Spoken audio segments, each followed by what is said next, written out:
Hey everyone, Patrick here. Before we dive into today's episode, we want to take a moment to make you all aware that our conversation today focuses on the deeply sensitive issue of human trafficking. Human trafficking is a grave violation of human rights, so it is essential to us that we approach this topic with the utmost respect and care. Our goal is to shed light on this issue and foster a greater understanding of the challenges faced by survivors and advocates in the fight against human trafficking.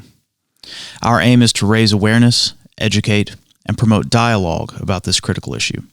Parents, we strive to keep our conversations on Northside Now appropriate for all ages, but due to the nature of today's subject matter, we would advise that you listen to this episode before you allow your children to do so, and decide for yourself whether it is appropriate for your child to listen. Thank you for joining us in this important conversation. Your support and willingness to engage with these difficult topics are crucial steps toward positive change. Now, let's begin today's episode.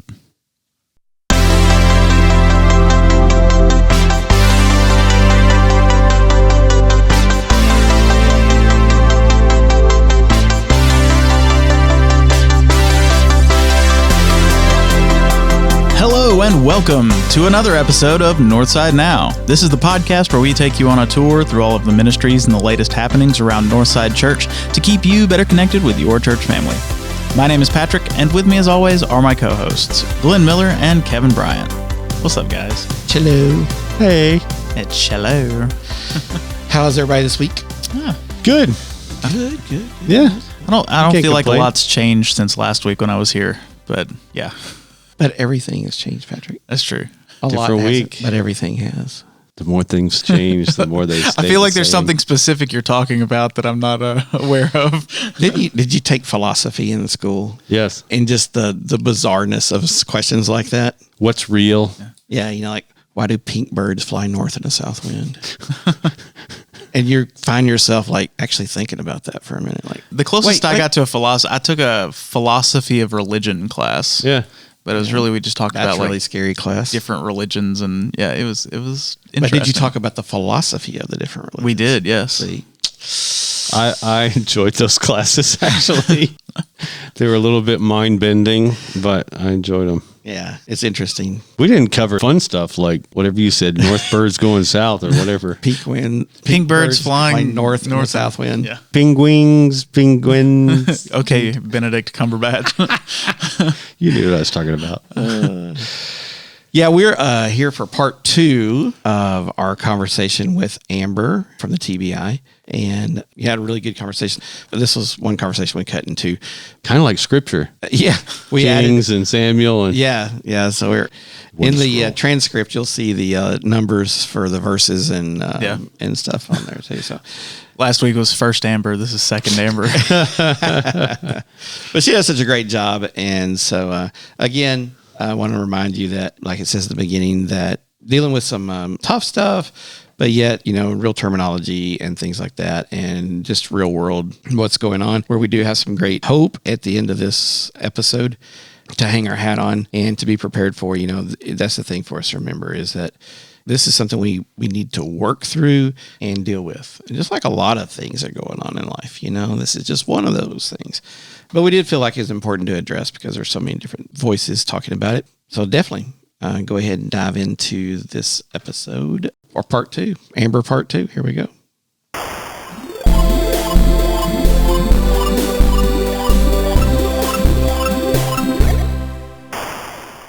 Yes, traffickers will utilize interstates, highways, big cities, rural towns, wherever they can get a customer, it's in furtherance of the business. There's just so much to it. It's not as cut as dried as we'd love to make it. It's not as black and white. Yeah, Right. we would love to make it that way. Because I remember back in the day when I first moved to West Tennessee, it was the same way. I grew up in Texas, the same way in Texas.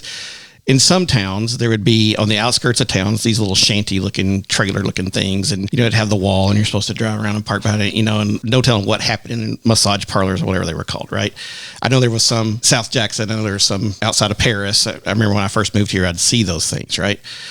You don't see those as much anymore. And I think that what happens is that used to be like the bad thing. You didn't go there. If you were in Memphis or New Orleans, you didn't go to that district or you didn't cross that street.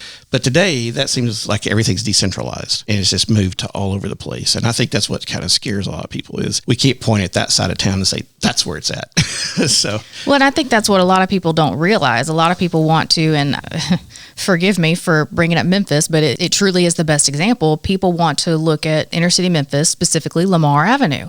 Everybody knows what happens on Lamar Avenue. Everybody knows that it's shady hotels, it's prostitution, it's trafficking, it's Lamar. So specifically in West Tennessee, once you get out of inner city Memphis, everybody wants to say, well, that's just in Memphis. That's just there.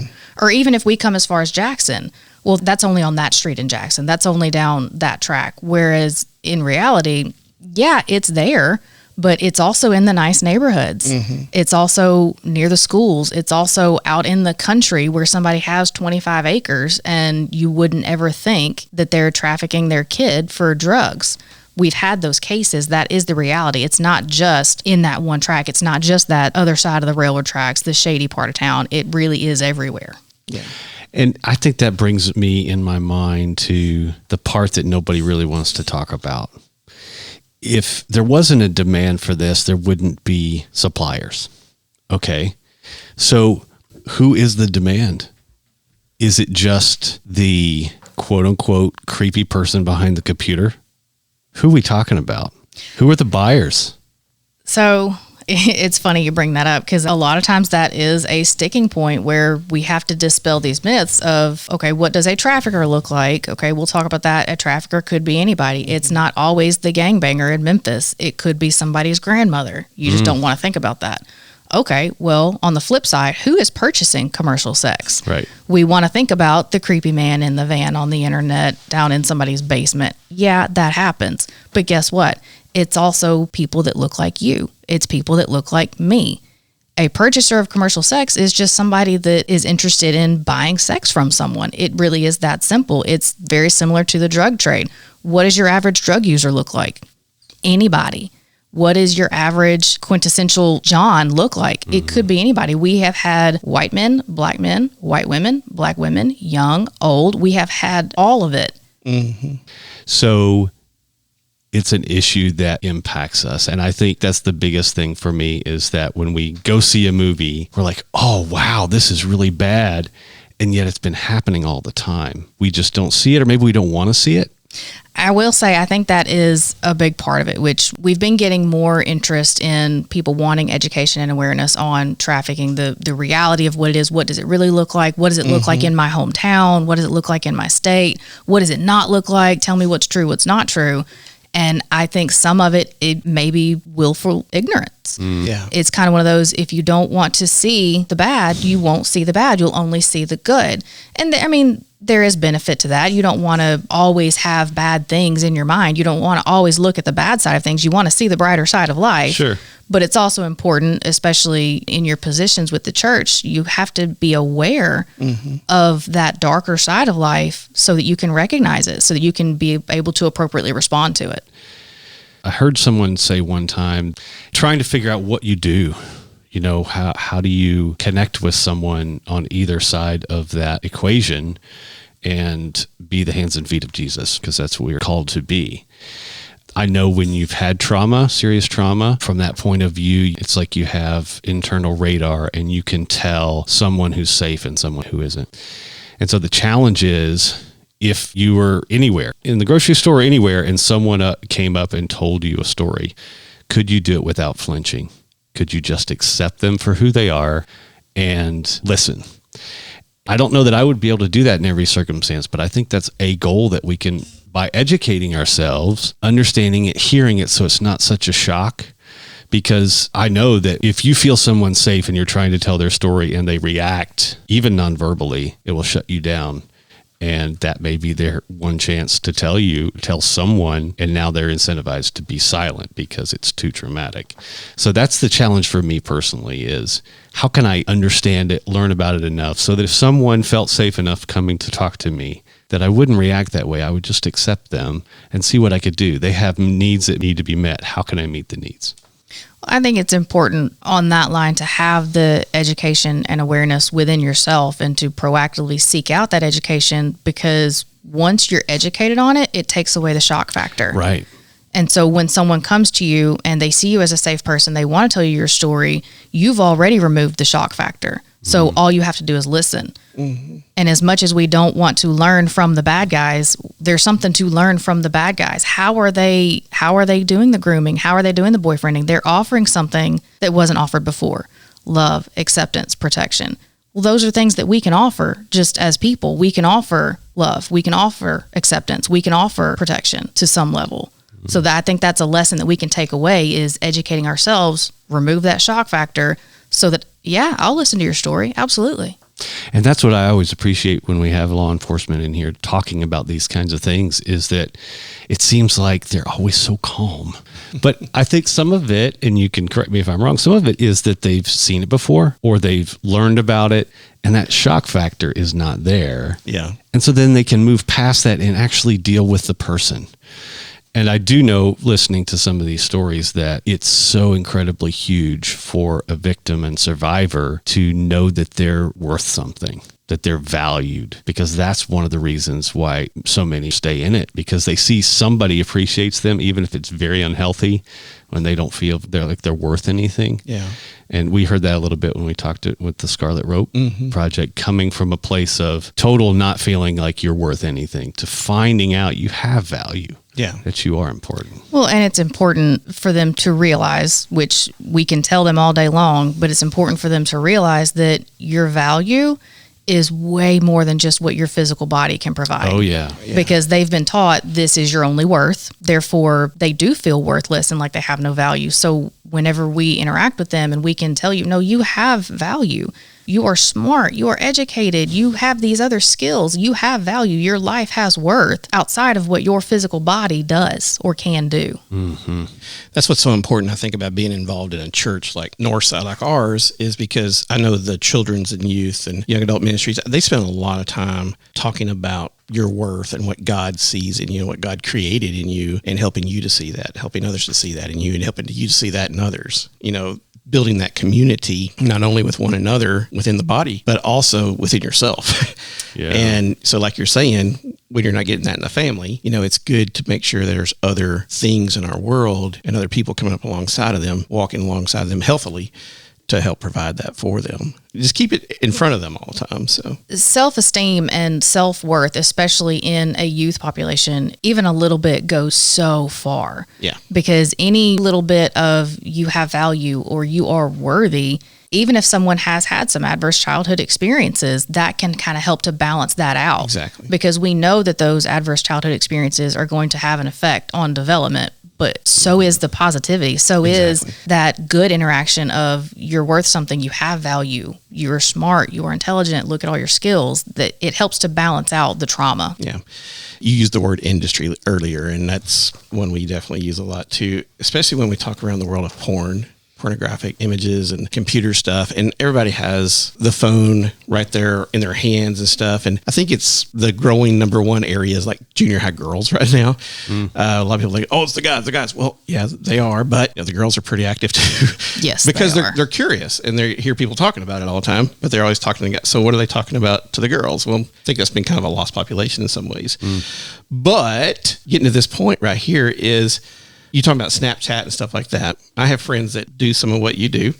So can you get a hold of those Snapchat images? Oh yeah, they're there. All right. So thank you for proving that again. Did you hear that? Say it louder for the people in the back. I'm doing air quotes in this room. They disappear. No, they can absolutely be retrieved. The photos, the images, once it's out there in the internet, it's there forever. There is no taking it back. There is no retrieving it. It doesn't actually disappear. Now, it might take some legal paperwork to get it, but it's still there. Yeah. Do y'all run across in your trainings and stuff like that? What are some of your best methods, talking with parents and stuff like that, of helping them understand the importance of the power that they're handing their kids when they hand them those phones, when they hand them all the internet, when they hand them all these things, knowing that, you know, my dad gave me a truck with a 350 horsepower 4-barrel quadrijet thing. It was the fastest truck in our county for a long time. Vroom, vroom. And I never really told him about that until later. He goes, oh, I know. So he'd heard it from someone else, but he never told me.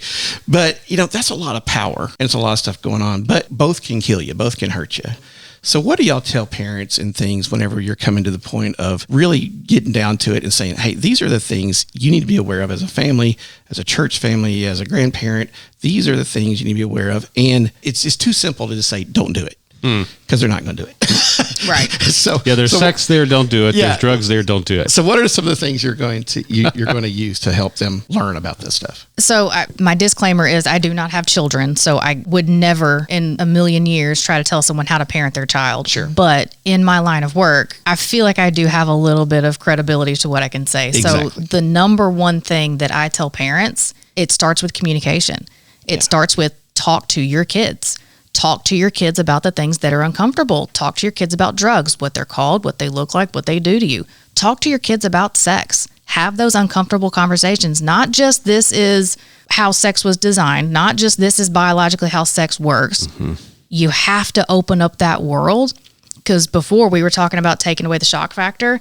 Take away that curiosity factor. Mm-hmm. Go ahead and give that education. Talk about sex. Talk about what's uncomfortable. Not only that, if you are going to give your child access to the internet, you need to be willing to monitor that usage, which a lot of times parents are like, oh yeah, I check their phone, I have the passcode. And I'm like, okay, that's cool. Did you know that you can actually have invisible apps? Did you know that you can actually hide apps? Do you know what the suspicious apps look like? Did you know there's an app that looks like a calculator? Guess what? It doesn't do math. So like, yeah, okay, you've got the passcode to your kid's phone. That's fantastic. You talk to your kid. That's great. Do you actually get in there and look? So there has to be a trust factor between a child and a parent, but at the end of the day, you're the parent, and it's your job to prepare that child for their adult years. So communication and monitoring are the biggest things that I try to stress. Yeah, who's your favorite team in the VPN? I don't know. Trick question. But yeah, that's, we had a really special guest on not long ago. Her name was Kelly McAllister Miller. And she was talking about, she does that with her kids. And that's what we did with our kids. And, Kelly knows something about the TBI as well. So, a little bit. We really appreciated her sharing that with us. So yeah, you have to be communicative with your kids. Right, Kelly? Yes. All right. She's here again today. She's just hanging out in the corner. I think that might be and again, not being a parent, I can only imagine, but on the flip side, I am a child. I have parents. So from my perspective, those are uncomfortable conversations. Nobody in that room wants to be in that room. I don't want to talk about sex with my parents. I didn't want to do that when I was a kid. But if it takes away that curiosity and it provides that healthy education, they're not going to go try to find that somewhere else. Yeah, and I think you mentioned pornography earlier. Pornography addiction has sort of become a little more mainstream in terms of people talking about it. It's been there for a very long time. Oh, yeah. But I do think in the things that I've listened to, they've said that's really where it starts. And with the access that kids have, talking to your kids about all these things can never really start too early, in my opinion. Now, you have to be age appropriate, obviously. I heard this saying that rules without relationship equals rebellion. And I think all teenagers want to be independent. They want to exercise their ability to do things on their own. But if you have a relationship with them, you can be a safe person. And even if you're doing the uncomfortable part and bringing things up, you can at least have a safe space where they can talk about things. Yeah.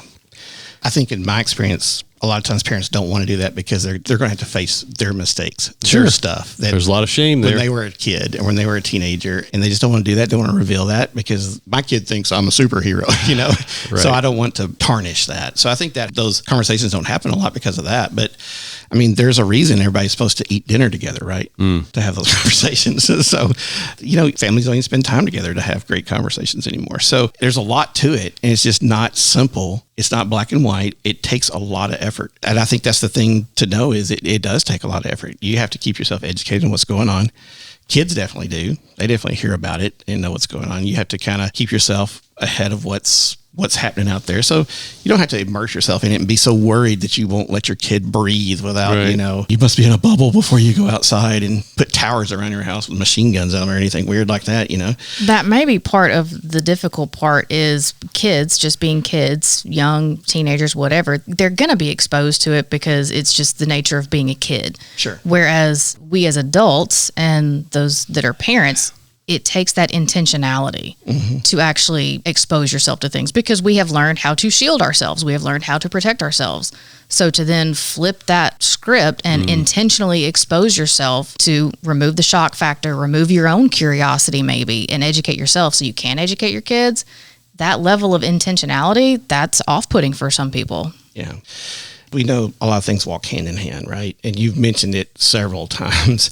How often do you see trafficking, all these other things walk along with drugs and stuff that's going on with drug world, drug culture, drugs that's happening around us? You know, how often do you see those really hand in hand? I can't give you a number, but often. Okay. More cases than not have some level of drug use, drug exposure, drug addiction, whether it's the drugs are used as a means of manipulation or it's just a part of the business. Drugs can also be the commodity that's used for purchase. We've seen that as well. Maybe I don't have cash, but I have drugs. Yeah. So yes, drugs, absolutely, and all level of drugs, everything from marijuana to fentanyl. There's not one specific drug that is tied to the commercial sex industry. It's just anything that is out there that is available, it's going to be tied to the commercial sex industry in some way or another.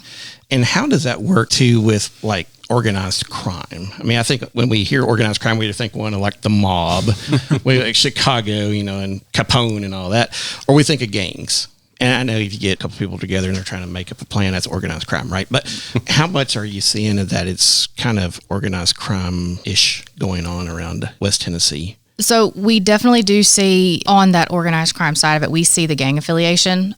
There may not be an organized criminal empire or an organized criminal structure that is solely focused on sex trafficking. Sure. But there may be gang affiliation that these traffickers have. Maybe that's where the drug nexus comes in. Maybe that's where the weapons come in, the other violent crimes. It's all tied in because anything in furtherance of a business, anything that can make money, anything that is going to give us more street cred.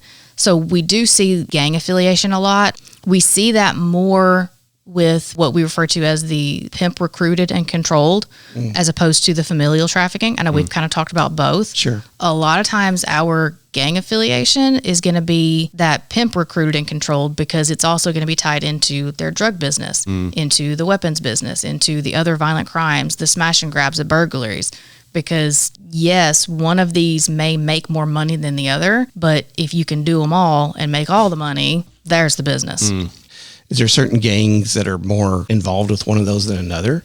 I don't know the answer to that. I'm not a gang expert. Sure, so I know that gangs are definitely regional. I know that the gangs we encounter in West Tennessee are probably not going to be the same that are up in the mountains of Upper East Tennessee. Sure. But not being a gang expert, I can't give you that answer. They tend to kind of just deal with what's easy in their area and stuff like that too. So, but we do have gangs here. I mean, oh yes, there are gangs here, and not just in Memphis. There are gangs in Jackson. There are gangs in Gibson County. There's gangs in Carroll County. They're all over. They're just more prominent and maybe more visible in your more urban areas. Yeah. One of the things that I sit here thinking and listening to is this is pretty heavy. Is there any hope? Can we ever get rid of this?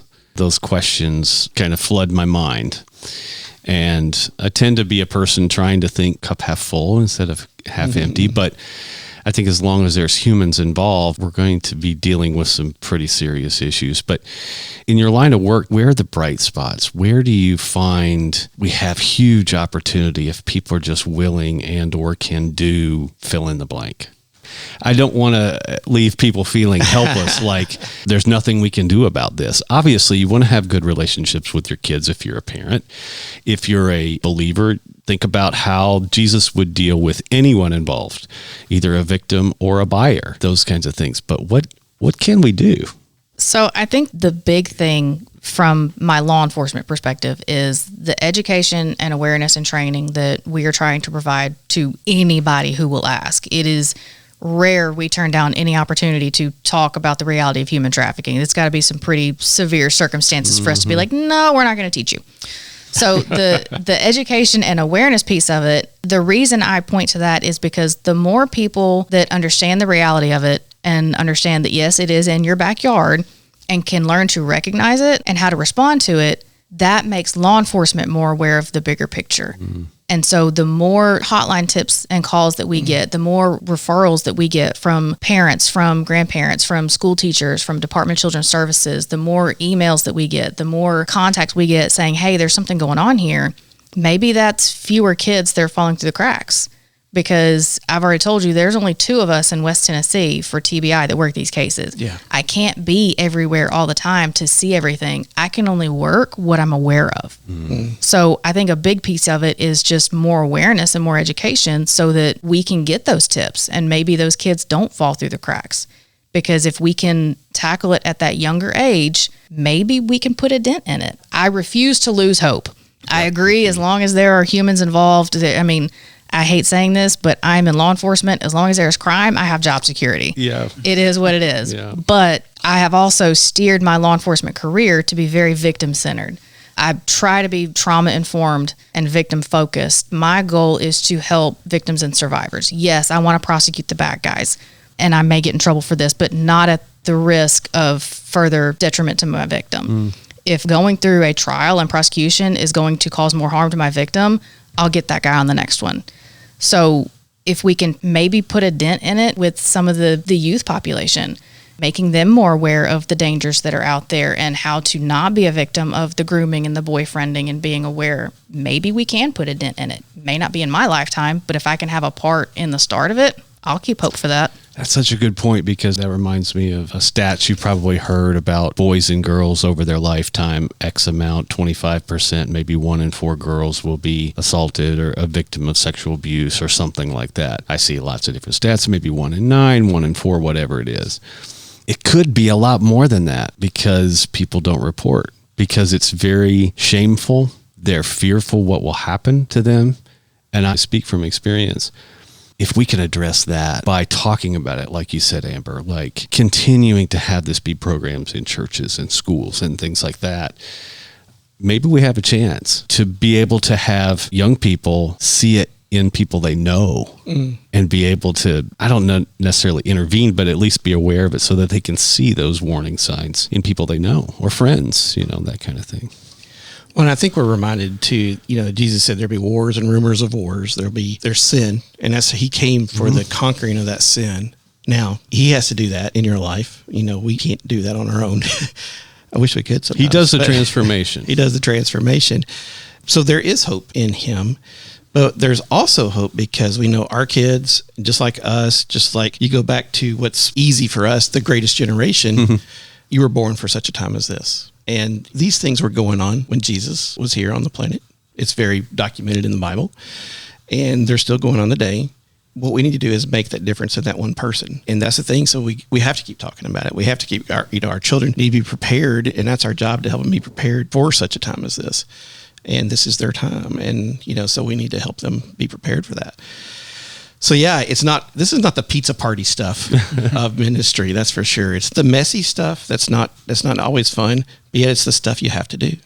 That's what churches are called to, and thank goodness for people like y'all that are here that are willing to stand in gaps while we stand in some gaps. Y'all sure stand in others.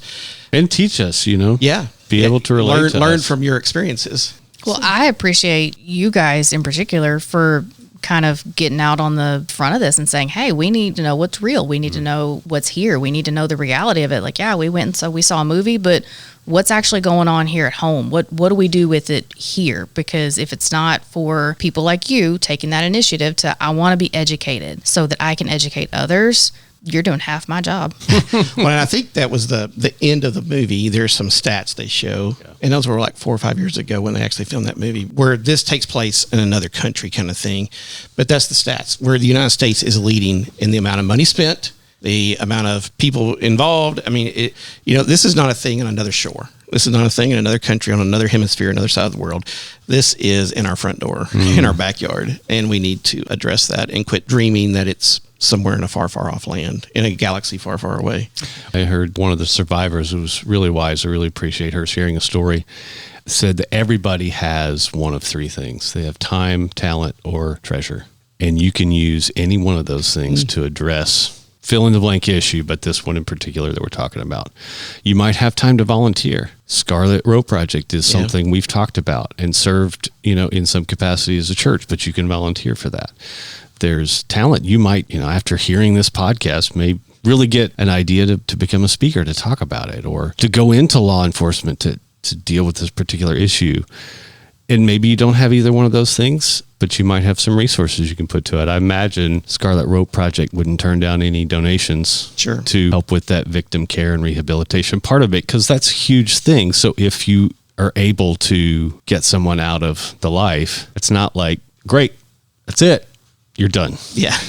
And it even won't be 2-3 years down the road, you're done, right? Oh, yeah. It's a lifetime of dealing with that. So there's always opportunity. We can get involved. Well, Amber, thank you so much for coming and hanging out with us, and we do appreciate you and all that you do, and your team, and everybody at the TBI. And law enforcement's not easy these days, or has it ever been? I guess, but we do appreciate y'all doing that for us, for our kids, for our families, for our church, for everybody. And just go knowing that we are praying for you and your work, and we know it's not easy, but you definitely have our support. We definitely appreciate the invitation to come and talk and kind of share some of our knowledge. And I obviously will covet your prayers daily. There we go.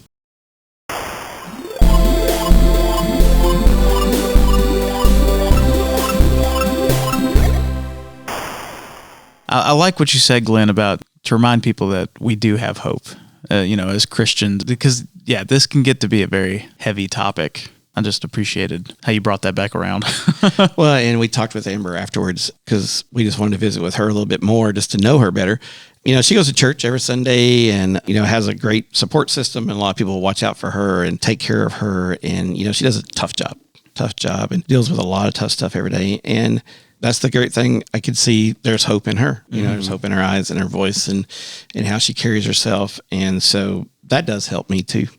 Yeah. But we are very thankful for people like her that are willing to do this really hard work. Yeah. And she said after we stopped recording, and I think she's right, that kind of work, not everybody's cut out for. Sure, exactly. Mm-hmm. But I am very thankful that there are people who are. Mm. And she said it even, I've heard other people say the same thing in law enforcement. They view it as a calling. And I do think that God picks some of us to be wired in such a way that they can do that kind of tough stuff. Not that it's easy for them, but they're able to deal with it. Mm-hmm. And some of that has to do with their support structure, like you said, but just the way their personality is and the way they're wired, they're able to deal with that. I don't know that would be me. Yeah. For sure. I would probably be a lot more like Batman. I was fixing to say, it would be hard for me to separate my personal feelings on everything. Yeah. I'd want to take them out behind the woodshed. And, they'd be making movies after me, I'm afraid. I could do it for a good long while, I think, but there would be one that would just set me off. Yeah. And that would not be good. That used to be the safe sanctuary policy at camp was, if you hurt a kid, this is before it's even called safe sanctuary, you just pray that the sheriff gets here before we get you. There's no place for hurting kids and hurting young people, or women and children. It doesn't matter. There's just no place for hurting people like that. And for people who do it because it's an industry, it's a business, it's a paycheck to them, it's money in their pocket. There just are very few things that just rake over every little nerve that I have more than that. So that would be really tough for me to do on a daily basis.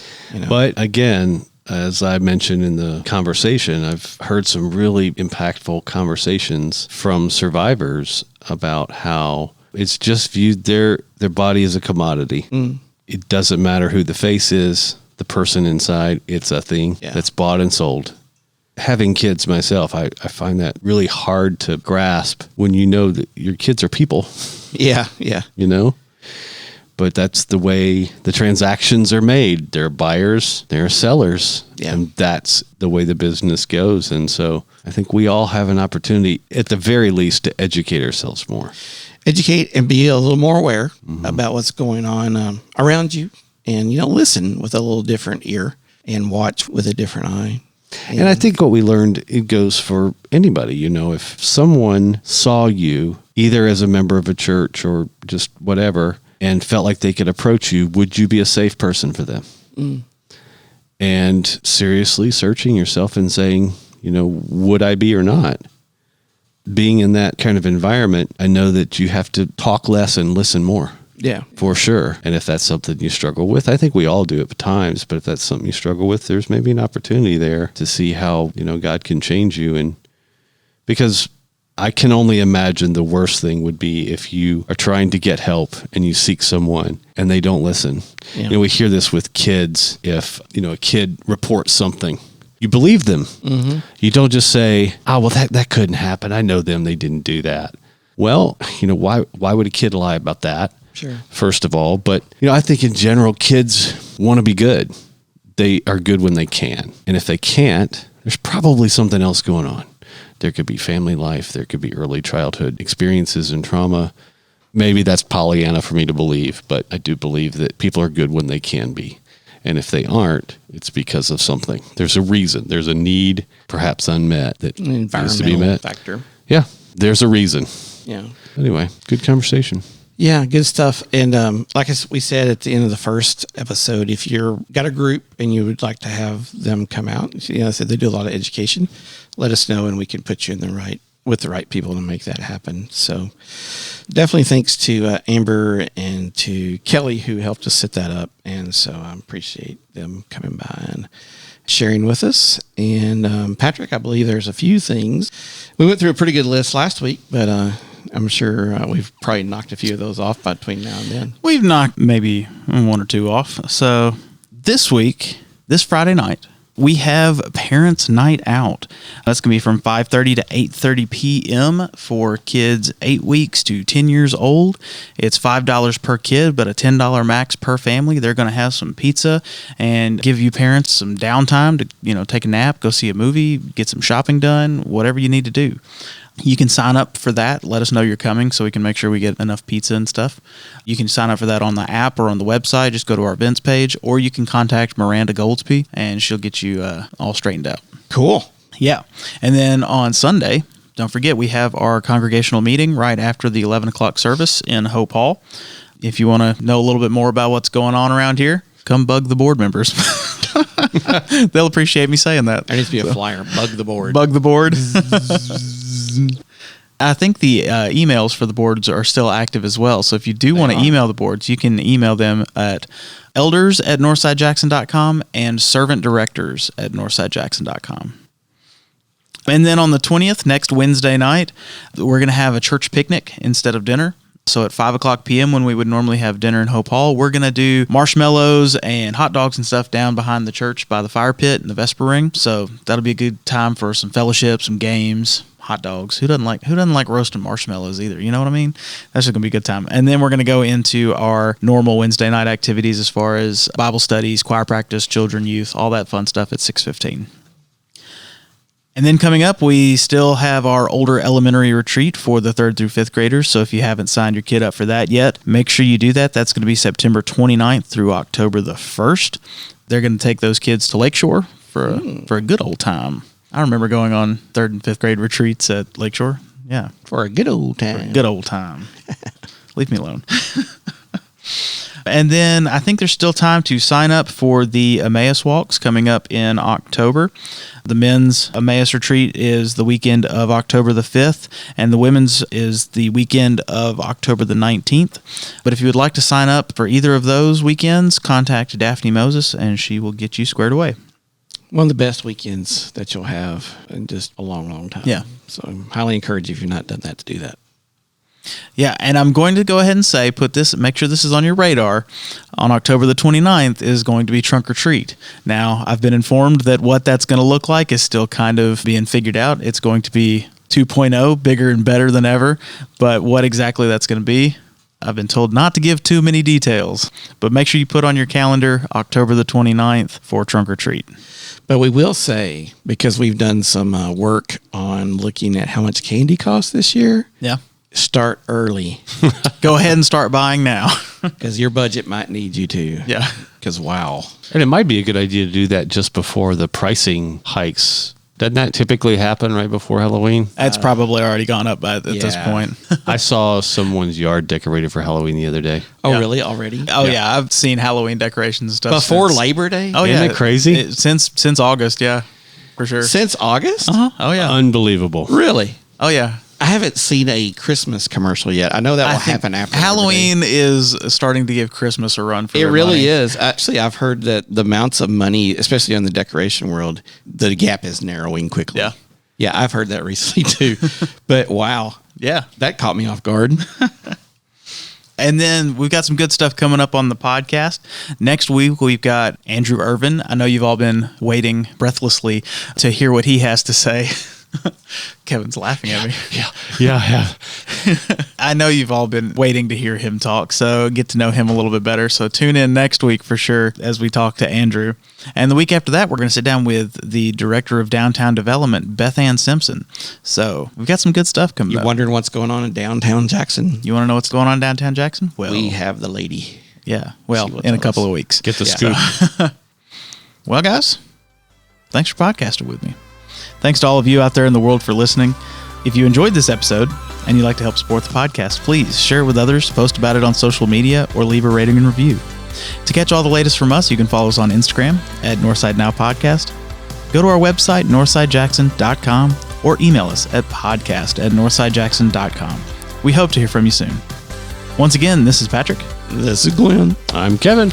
And that's what's happening at Northside Now. Bye.